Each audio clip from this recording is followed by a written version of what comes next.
Ladies and gentlemen, it's time for the Doge Update.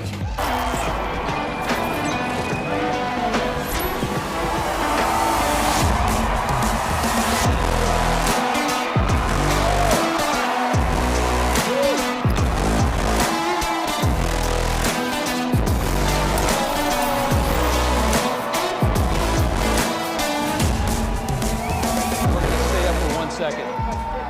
Hey, guys.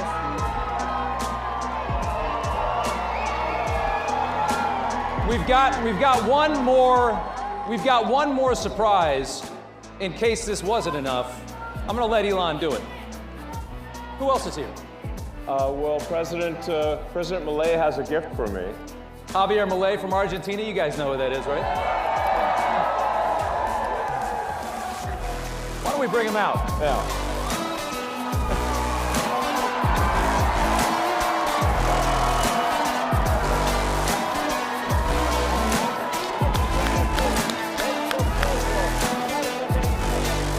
Thank you.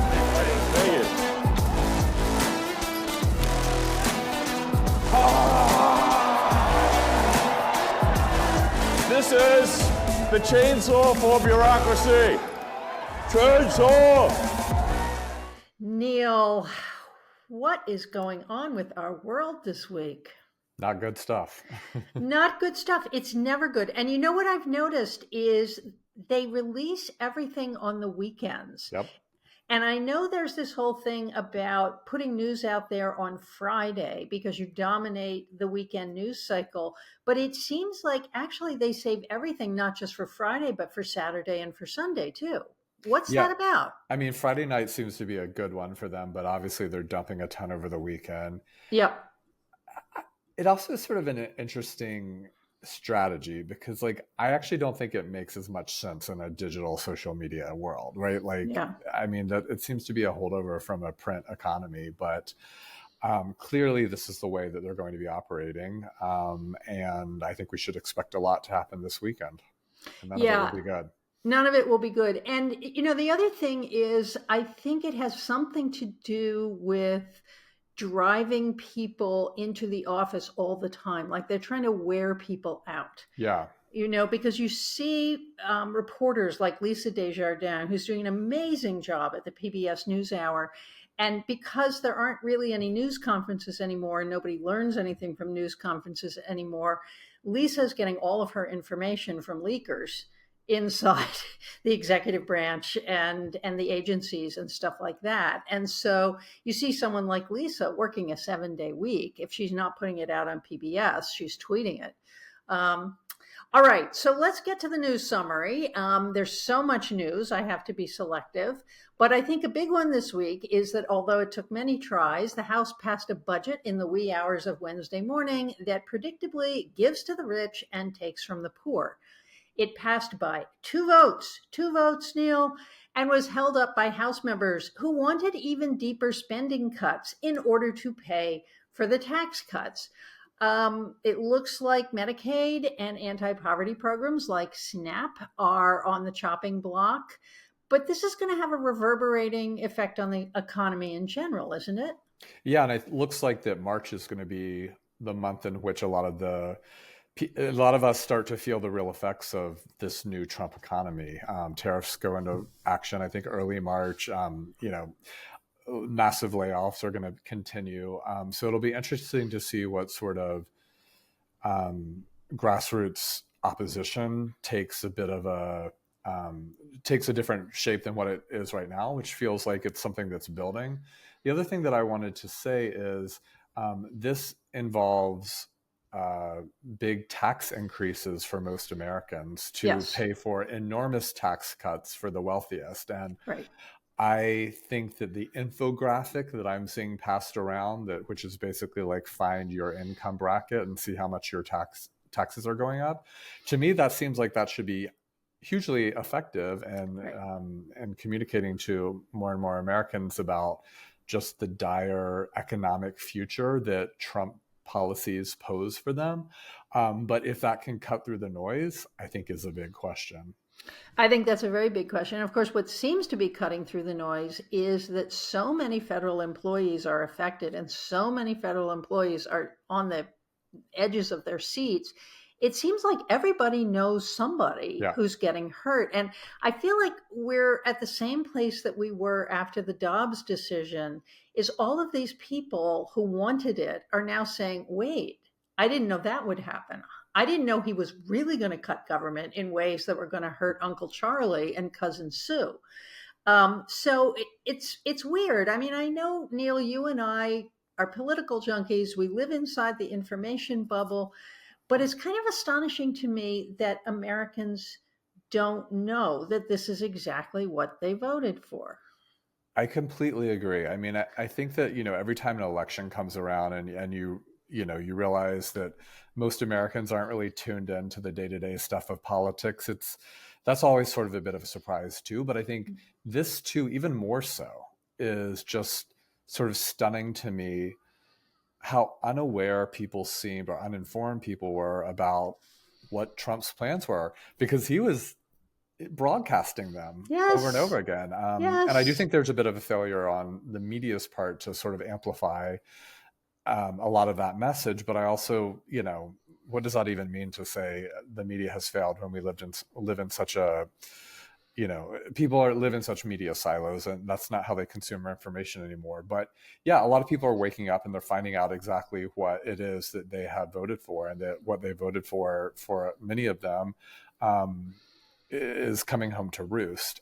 I do not like the glee with which I think a lot of people are sort of celebrating the FAFO, the F Right. around and find out ramifications for people, because I think if you imagine yourself to be a person on the left, that is not the sort of response you should have to human suffering that is being pulled off by a authoritarian dictator wannabe.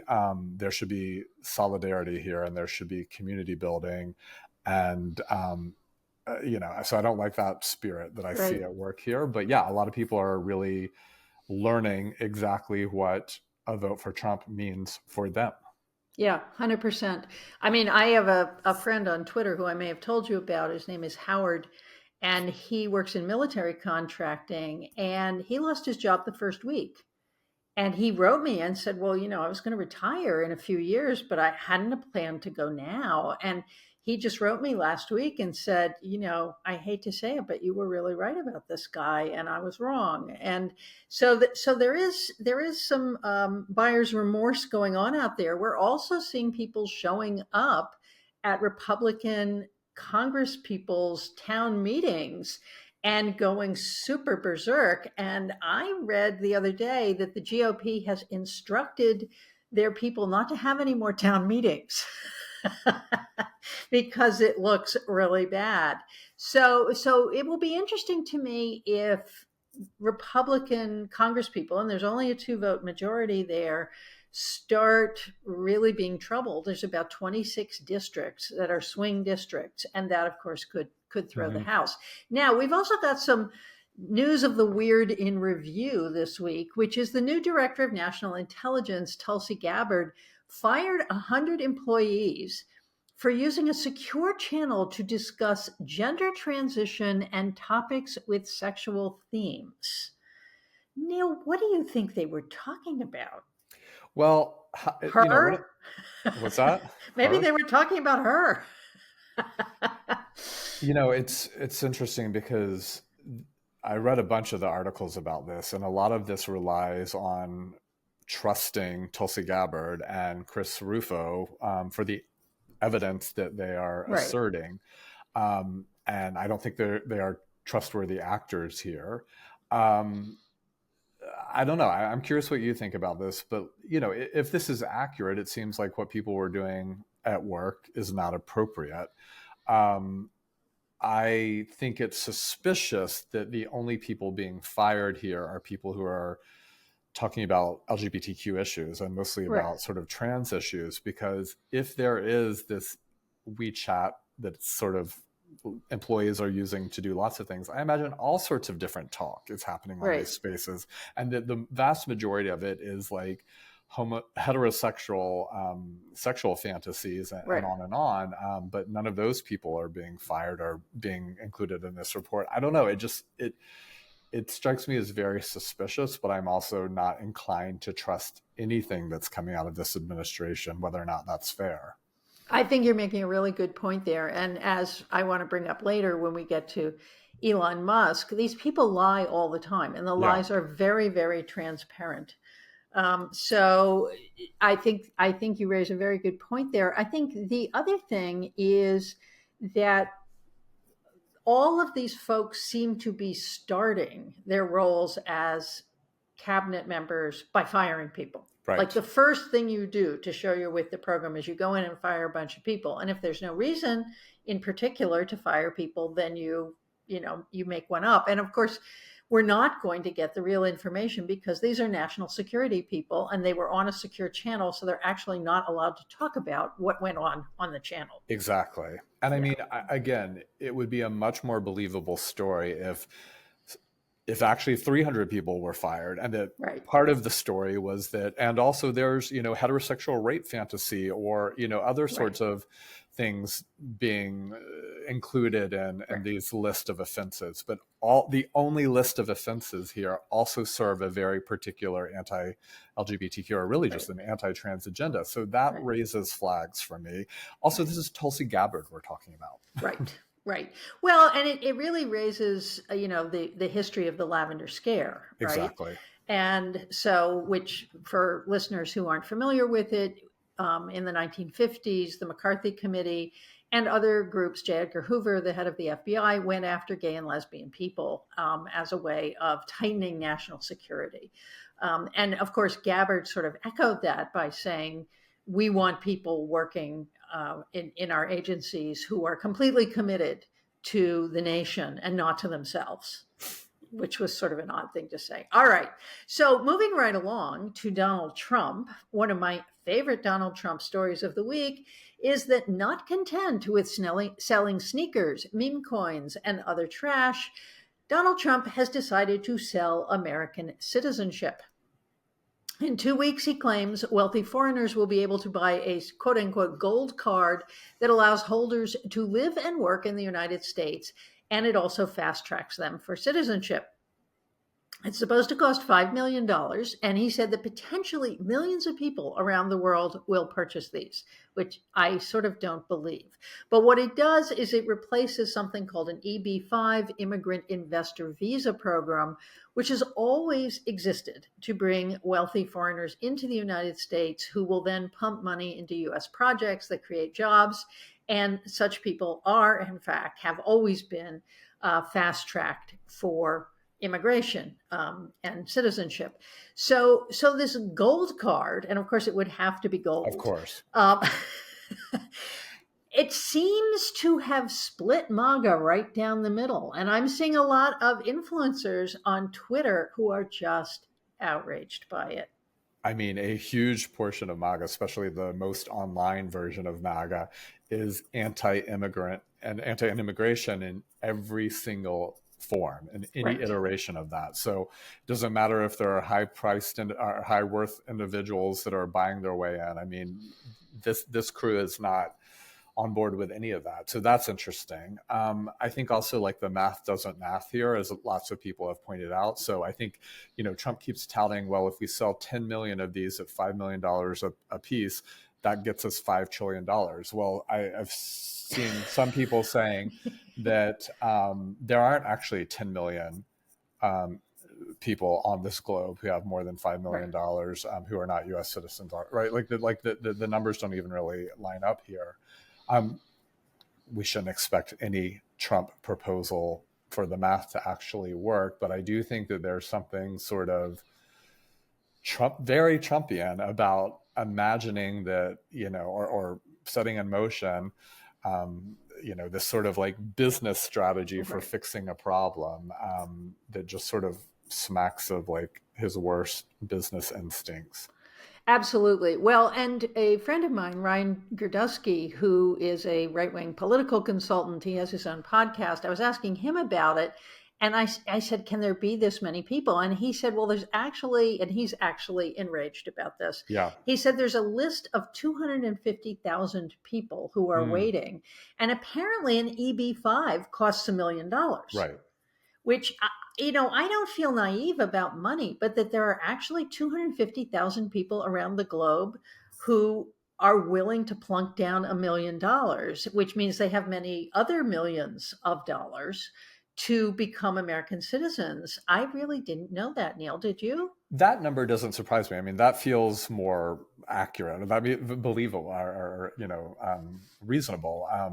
But imagining that there are 10 million people that could pay 5 million, that's where like the math doesn't math for me, and it just doesn't seem like that's at all likely to be the case. But and like there's other a lot of Americans I know are looking at these sorts of scenarios in other countries, whether it's like Portugal and you invest X amount in a local business. I mean, so people are lining up in all sorts of different ways. But let's get back to the Trump of this all. I mean, what's the authority here for him to propose this or to make this happen? I assume that this just can't come to be, right? We need some sort of congressional action. No, apparently Congress has to do something. So he has signed an EO saying that this should happen.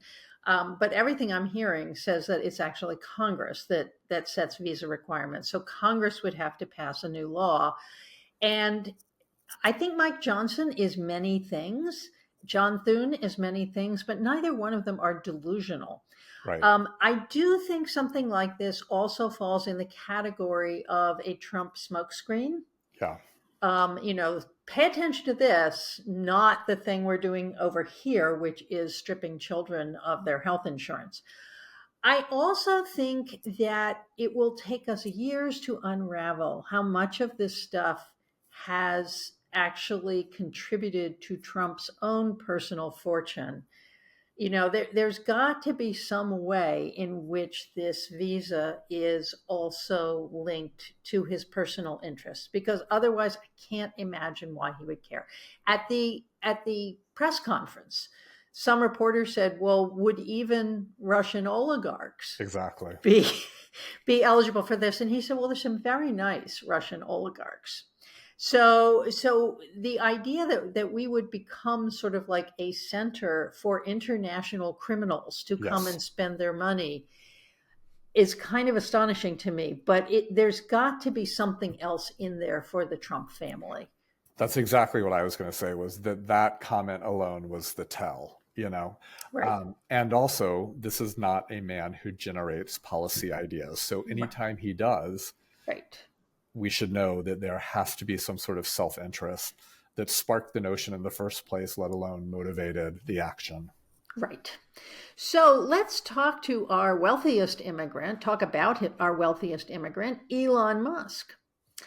Last week, we learned that the receipts that Elon had promised on Doge's work were riddled with errors. The so-called Public Ledger, a website built outside the .gov domain, was claiming about 10 times the amount of savings the cuts had actually produced.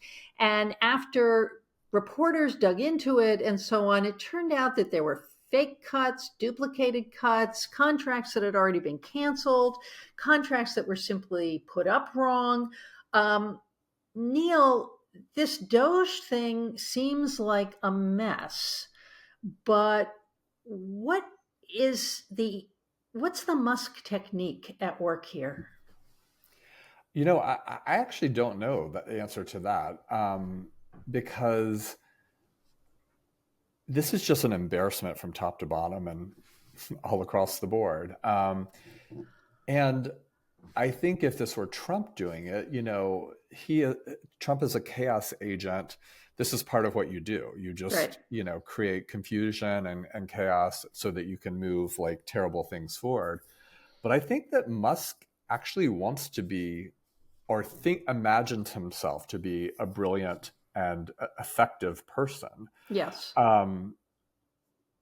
But clearly isn't, and has staffed it with a bunch of, people who are just sort of yes men to him and don't have any training in this. I don't know. I actually kind of want to toss this back to you, Claire. I mean, there's a lot of ways we can take this conversation, because I think it reveals so much, but I'm not necessarily sure. I don't know yet what it says about Musk himself. Right. So I have been reading a book it's under my computer, so I'm looking at it now. It's called Character Limit: How Elon Musk Destroyed Twitter by Kate Conger and Ryan I've heard Mack. about this. Yeah. Yeah, they're two reporters for the New York Times. And I bought it last fall. I bought it before the election, and then I didn't have time to read it, and it was sitting on my pile. And so I grabbed it for this week's conversation. And this is what I learned. What Elon Musk is doing to the US government is exactly what he did to Twitter. Hmm. And when he bought it, he came in, he started firing people the first hour he was there. And he would just say, you and you and you and you, you're gone. Let's get rid of the trust and safety team. They're gone. And so, but it's not just Musk. This is a common technique for media companies, which is when you buy something in order to attract investor confidence. You should ask Nate about this because I'm sure he knows much more than I do.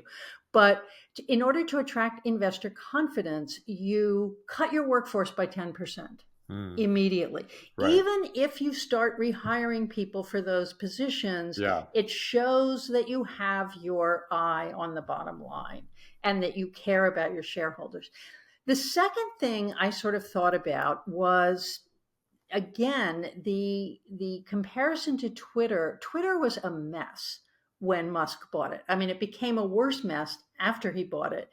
But Jack Dorsey apparently was just a nutbag. And so, and he would project earnings that apparently he was just pulling out of his ass. Mm-hmm. And he would say, oh, this is what we're going to earn next year. It wouldn't have anything to do with anything. They would be down $300 or $400 million. And then Dorsey would spend $30 million taking everybody to Coachella, which again, it's not just Twitter. This is very .com. Right? To spend and spend and spend. You spend massive amounts on keeping everybody happy at work. You have incredibly liberal policies in terms of your insurance and your parental leave and so on. And Musk came into Twitter and said, that's over. We're not going to do that anymore because his ethic is completely different. So it seems to me that he's doing what he knows how to do and projecting it that same sense, which a lot of Republicans have, that the government is just a really badly run business and it's really bloated, right? So that's my sense of the ethic behind it. I don't know. What do you think? Yeah, I mean, I think that makes a ton of sense, and I've heard good things about that book, so I think that's really useful for this conversation. I mean, one of the things that, and it makes sense also how that sort of, quote unquote, bold move in a corporate setting, attracts investors back to you. As lots of people have been pointing out, as just to tie it back to our earlier conversation about federal worker salaries amount to like barely a hill of beans when it comes to our multi-trillion-dollar budget, but it looms so large, I think, in the public imagination, or particularly in the conservative imagination, about where bloat and rot is. So he's doing gangbusters on conservative media about these actions, and then we'll just see how this really plays out once people realize that their neighbors are being foreclosed on, and their local services are not being provided to them anymore, and all the rest. But yeah, I mean, I do think this is such a move by him. He's able to act really quickly here, and get headlines and make bold moves. But I mean, those headlines are falling away really quickly as all this reporting is being done about just the massive errors that they're reporting in terms of like the budget or how much is being saved, and it's not the case at all. And so it's a real embarrassment. But I also think the other thing worth bringing in here is all the DEI stuff, because you have these white guys who are just leading this project with incompetence and error, and just, I mean, one entry was 5 billion and it should have been, or no, it was 8 billion, but it should have been 8 million. Right. And they were claiming 8 billion was part of Right. the 55 billion that had been saved, but actually they accidentally put the wrong number and it's only 8 million. And that most of these things aren't even savings at all. Right. It's just incompetence and ignorance on top of each other. And I think that's worth us thinking about Elon Musk and his lackeys as white men in a moment in which this Trump administration is going after everything DEI. I totally agree with you.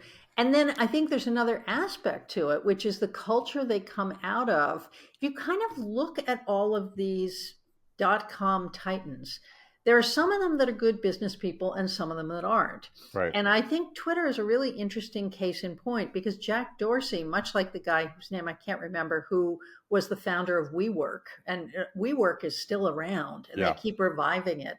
But there are a bunch of these guys who were sort of charismatic leaders who would develop these products, but actually quickly lose interest in them. But they were really good salespeople and they were able to bring in investors, but they weren't companies that consistently performed, in part because the guy who was running them wasn't really interested in being a businessman. And so, and I think Musk has a little of that because if you actually look at his career, he's kind of lost interest in Tesla. I think he hasn't completely lost interest in Starlink, but I don't think he's that present for it. He's pretty much lost interest in SpaceX, except he likes to blow up the rockets, and there is the potential for, multi-billion-dollar contracts. I mean, he does have multi-billion-dollar contracts putting satellites in space and stuff like that. But I don't think he's really interested in it. And he bought Twitter in part because he was bored and he liked Twitter. And he sort of had an idea of what it could be. I think getting involved with the federal government, a number of people have said in the press, yes, it's all about his interests. He's disassembling a variety of agencies that would otherwise be regulating him. I think that's all true. But I think actually maybe it's like his new project because he's bored. And I think a lot of these guys, and I actually think this is true of a fair number of science and math people, but particularly people who end up in tech, they actually think all that matters is that you're smart. You don't need experience. You don't need to know about the thing. Just being smart is enough. Right. Can we add the 17 children and however many women to the list of things he hasn't remained interested in? Absolutely. Absolutely. The one thing I will say is I think that's all right. And like, in some ways that is like good news to hear because you think, well, he has to this has to fall out of interest for him as well. Right. But we are sitting here at the end of February and he's still part of the administration. And I think a lot of people, myself included, didn't think the Trump-Musk relationship was going to last this long. Right. So, it's barely a month and a half that we're into this, but do seem to be these hints of, Trump being annoyed with him, like in the Oval Office press event a week or so ago, and then this cabinet meeting this week.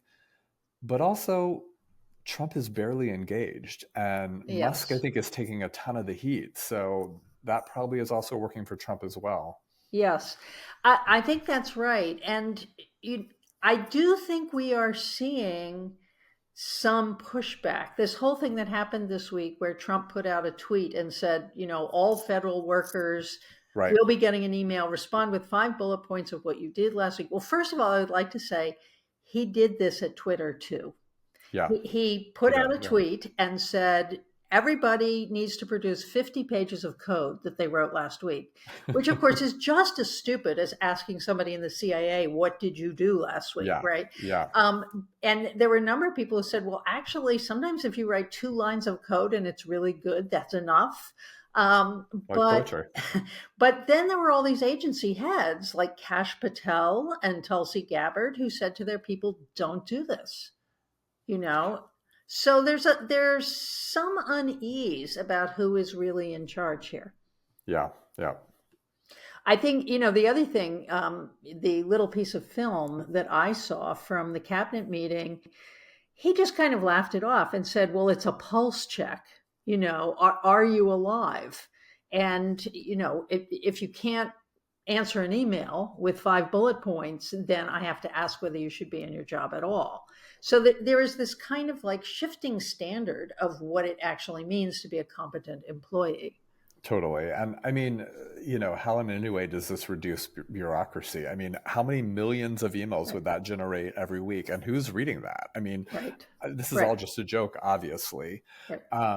But I think I actually think there's a COVID context to this as well, right? The way in which there's this huge assumption by lots of Americans that no one is actually at work. And especially federal workers aren't on the job at all. So, and here all they're being asked to do is write a simple email, and they can't even bring themselves to do this. So this must mean that they're not working, when actually that's not what this is about at all. This is about an authoritarian overstep and an over bureaucratization of government by people who apparently are supposedly want to make it smaller and more efficient. Right. Well, and let's also add that this was all in Project 2025. True. The introduction to Project 2025 specifically talked about traumatizing the federal civil service. That part of what needed to happen in the first month was a kind of shock and awe to paralyze government workers, throw the government into disarray so that they could then go in and, get rid of people, close agencies, so on and so forth, with little or no opposition. So Musk's style dovetails with that. Definitely. And I think, that should be thought of in context of Republican leadership telling their congresspersons not to hold town halls, right? Don't go actually do your job. Don't go meet with your constituents. I think that these things should be thought together. And there was that, I'm blanking on her name now, there was a woman, a congresswoman from Michigan this week who gave some sort of press conference and was saying, going on and on about 6-figure bureaucrats who don't do anything. And I just thought, how much money do you make, lady? Right. I mean, there's just some really sort of ugliness in all this, and also some real hypocrisy. And none of that's surprising, of course, but it is striking to me that Republican congresspersons are being told not to go meet with their constituents because, heaven forbid, it create a bad media moment for them. At the same time in which this idea that federal workers are just sort of, on the dole and don't do anything for this country is, the message they're putting forward. Well, and it's actually kind of a revival of Ronald Reagan's welfare queen narrative, that federal workers are the new welfare queens. Yeah. And, because Reagan, of course, pointed to welfare not only as this moral catastrophe, but as something that was ruining the United States. So being able to target people that you want to get rid of anyway as morally unfit, as Tulsi Gabbard did, as, waste, fraud, and abuse, that's really all it is. And that's the response we keep getting. Oh no, we're not getting rid of people who are really doing their jobs. We're not getting rid of things that are really good. We're just getting rid of waste, fraud, and abuse. Yes. Okay. And an algorithm is finding those things that's right. Only Musk himself is able to carry off, and that he's finding things that no one knew about. And also that this is the richest man in the world who's worth $385 billion. Right. Do I have that right? Right.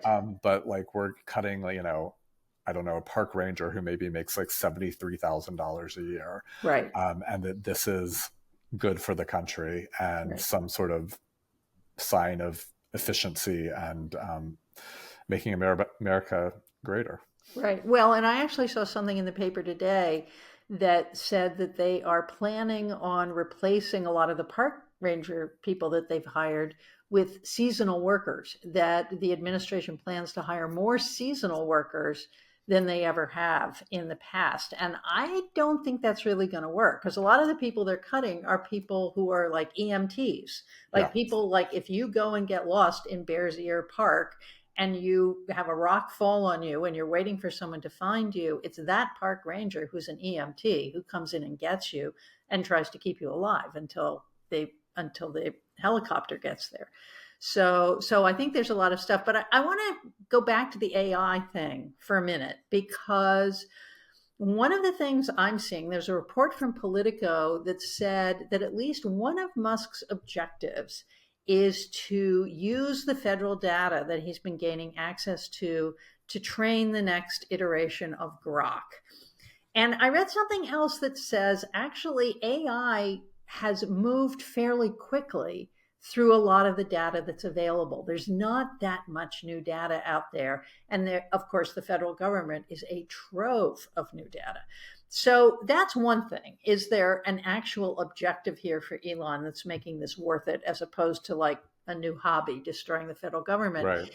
The other thing, Neil, which I don't know whether you've been picking up on this, but the Republican right has an extraordinary faith in technology as the solution to things. And one of the things I've been seeing on Twitter, when people are saying actually it's going to be really hard on farmers, that the workers that they count on seasonally are being deported.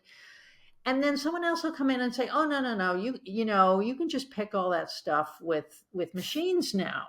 And I don't think they say it. I think they believe it. I think so too.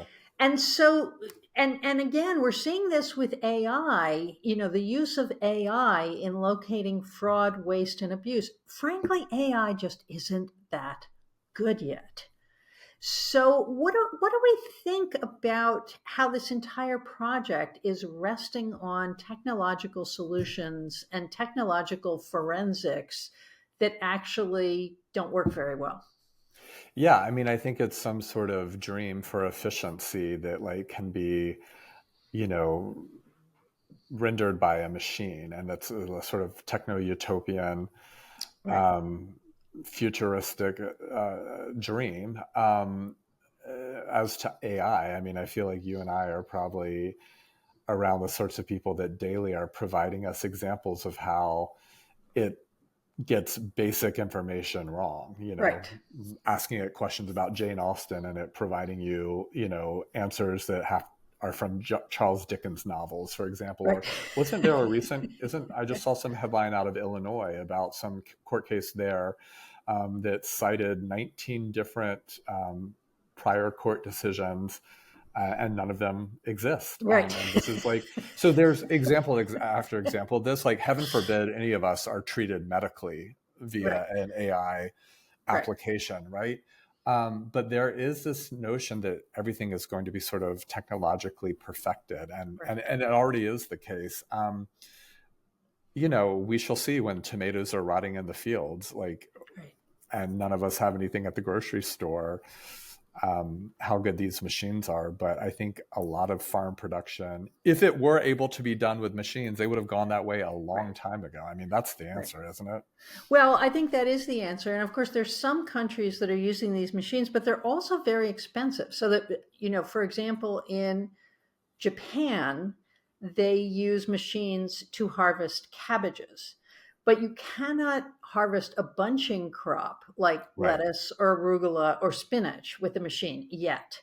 But even if you could, the fact that all of these payments to farmers have been frozen, where are they supposed to get the money to get machines to do the work? I mean, it makes no sense. So, but I am struck by this sort of high degree of confidence of all of these people on the right, specifically a lot of young white men, that these technological solutions will make everything okay, and it will all be fair in the end, and it will all be right.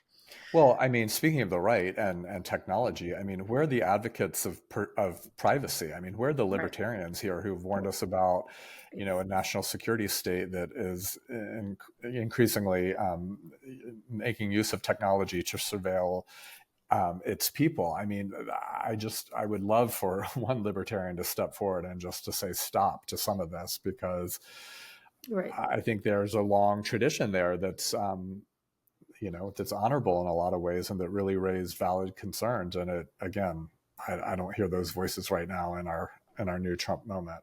Well, and there's also this fantasy, of course, that government will become less expensive to run once it's Yes. all being run by computers. Whereas those of us who are in higher education and have been in higher education for the last 30 or 40 years know that that was the dream in every single humanities department in the 1990s, that once you put a computer on everybody's desk, you weren't going to need all this expensive administrative assistants and secretaries. Well, now nobody has their administrative assistants and secretaries, but they actually have squads of extremely highly paid IT people. In Yeah. other words, budgets went up, Yeah. not down. And there's Okay. always more software to buy, right? And there's always more software. And yes, I mean, this is expensive stuff, and it's run by expensive people. So Neil, let's talk about what we want to go viral this week. What do you Well, have for me? I don't know if I want this to go viral, but I certainly want to ring the alarm bells for it. I woke up this morning to a headline from NBC News. Lawmakers in 9 states propose measures to undermine same-sex marriage rights. Oh, I was only aware of really the story coming out of, well, I guess there's 2 stories that have made good headlines, which is, the movement out of Idaho. And then this week, this state legislator, Michigan Republican, who introduced a resolution Tuesday urging the Supreme Court to reverse its, Obergefell decision. And apparently has a bunch of his colleagues in Michigan who are supporting this. And it got a lot of headlines. But I think, to me, the shocking thing, and that was upsetting and concerning enough, but this article points out that similar measures have been introduced in Idaho, Montana, North Dakota, and South Dakota. The Idaho House already passed that resolution last month, basically calling for this. North Dakota apparently passed a similar measure on Monday, but there are 4 additional states, Missouri, Tennessee, Texas, and Oklahoma, that have introduced similar bills that don't specifically refer to Obergefell, but they are sort of doing other things, like creating a category for marriage called covenant marriage, and that would be only for one man and one woman. So all of this is concerning. Now, one of the people quoted in this piece is a leader of an LGBTQ think tank, and pointed out that there are a lot of hurdles in order to overturn marriage equality, including, public opinion being fairly supportive, although that hurdle to me is one that should not be depended on, because we see those numbers plummeting. But also that, between the Federal Respect for Marriage Act and some sort of other legal protections in place, marriage equality, I think, is somewhat well defended. But as a historian of the anti-abortion movement, I just think that the significant thing here is not necessarily the immediate threat, although I don't think we should ignore that, right. but the momentum, the sort of historical momentum that seems to be taking shape right now. I mean, it wasn't that long ago that no such pieces of legislation were being put forward at the state level. And now we have 9, and who knows what that number will be a week or a month from now. And it's also possible that this is something that's like really going to catch on quickly. And we shall see. I mean, we also have someone who's like eager to write every executive order. And so I think there's a lot to be concerned about. I've been screaming bloody murder about this for well over a year. Even before the election took place, I was very concerned about what the Dobbs decision, I think, indicated. And I think we should all be vigilant around this question. Certainly, this is not an issue upon which anyone should be resting on any laurels here. Wake up, people. I agree with you completely. And if there's anything that makes me suspicious, it's the large number of gay conservatives that I know who keep saying, oh, no, this is not on the table. What's interesting here is it seems to be following the same pattern as Dobbs. I would suspect that these laws will be passed and they will function as trigger laws. That's right. Until, a case comes along that is decided by the Supreme Court. And that will be the big question, is what does the Supreme Court do? And I think part of what strengthens the case for the Supreme Court rejecting such a thing is the vast number of gay families. I mean, that would be some of what would be argued is, are you really going to dissolve 1 million families? Is that what you're going to do? And yet I wouldn't put it past them, because of course families with a trans member in them, a trans child, those families have had to, one parent moving across state lines to some other place entirely, while the other parent wraps up their business and tries to get a job in that state. So I wouldn't put it past them. And I do think we have to be vigilant. You're absolutely right, Neil. And I think this is something we should keep following up on this show. Maybe devote a whole show to these laws that are coming down the pipe. Yeah. So what I would like to go viral this week is something that is so unlike me. You're going to be really shocked. It's a Netflix series. There are only 2 of them, so it's like really a limited series, called The Search for Instagram's Worst Con Artist. Why was I watching this? Because I was working out in my study. And I turned Netflix on, and it's about an Australian wellness influencer named Belle Gibson. Did you know about Belle Gibson? I did not. Okay, so Belle Gibson pretended to have a brain tumor, and she developed this Instagram page to talk to people about how she was treating her brain tumor. I don't know whether she said it was a glioblastoma, but actually no one recovers from a brain tumor. Like eventually brain tumors get everyone. So her Instagram page was all about all of the healthy eating that she did and the supplements that she took and all of the ways that she had rejected Western medicine and was treating her brain tumor with fresh fruits and vegetables. And she was so successful at this that she got a book contract. Penguin Random House commissioned a book where she wrote this cookbook. She had Apple made an app for her for their app store so that people could subscribe to her app to get all of this stuff. All the while, there's like people all over the world, both her followers, but then all of these executives who are like swallowing this story hook, line, and sinker that she's treating her brain tumor with fresh fruits and vegetables. Well, she is eventually uncovered, actually by a friend who starts to blow the whistle. And the friend starts calling people and saying, you realize this is all a fraud. She doesn't have a brain tumor at all. And they were like, we can't talk to you about this. There are 2 things that are really interesting to me about this. One is that she never went to jail. She was tried for civil fraud in Australia, and a judgment was rendered against her, but she has never paid that judgment. She has turned up somewhere else pretending to be, I think, an Iranian woman who is raising money for women in Iran or something like that. So she's actually at it again. But the other thing that was really interesting to me that I think really speaks to our political moment as well was how much all of these followers wanted to believe something that was patently foolish. Yep. And it was a range of very, very desperate people who themselves had terrible cancers, who were genuinely ill, and for whom this woman offered a kind of hope and a kind of future for them that they did not believe that they had. And it strikes me as so similar to the MAGA movement. Totally.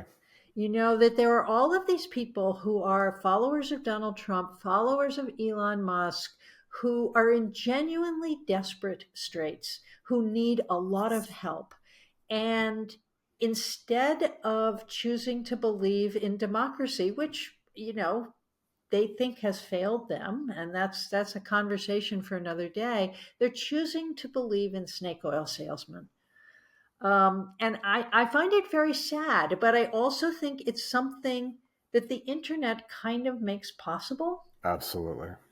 It's like an ongoing television show in front of you. So anyway, this is what I want to go viral this week. It's only 2 episodes, The Search for Instagram's Worst Con Artist on Netflix, about Australian wellness influencer Belle Gibson. And that's all I got for today, Neil. All right. I'm not sure I'm going to check that out, but I do. It's really good. If you're Okay. on your exercycle or something like that, just try it.